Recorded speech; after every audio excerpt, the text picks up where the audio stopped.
It is now in order to consider Amendment Number 3, printed in Part B of House Report 117-320. For what purpose does the gentlewoman, Ms. Cammack from Florida, seek recognition? Thank you, Mr. Speaker. I have an amendment at the desk. Clerk will designate the amendment. Amendment number 3, printed in Part B of House Report number 117-320, offered by Mrs. Cammack of Florida.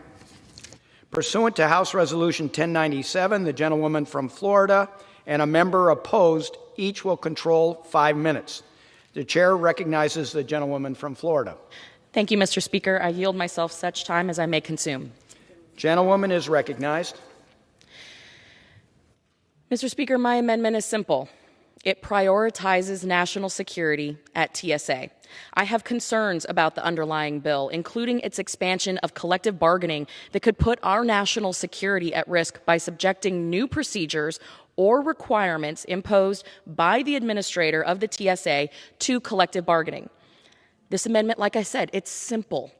It would just clarify that the administrator of TSA is not limited in his or her ability to swiftly respond to national security and or public safety threats under this bill. Specifically, the amendment ensures that any procedures or requirements shall not be constrained by collective bargaining. The very nature of airport security requires that TSA remain agile and flexible to new and emerging threats. It is for this very reason that Congress exempted TSA from Title V when it stood up the agency just 2 months after the terrorist attacks on 9/11. It is imperative that the administrator continues to have the authority to swiftly make these changes to ensure public safety in response to national security threats and risks. Now, this amendment would ensure that the administrator does not have to negotiate with union representatives whenever changes would impact the TSA workforce, regardless of the national security implications. It adds language that specifically preserves the administrator's authority and exempts changes to security screening procedures from collective bargaining.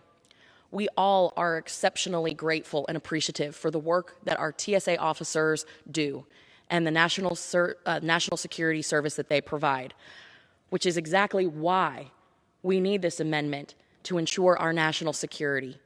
I urge my colleagues on both sides of this aisle to support this clarifying amendment to ensure that national security threats are addressed immediately at TSA, their prime mission, and not let collective bargaining get in the way of our national security. I reserve the balance of my time.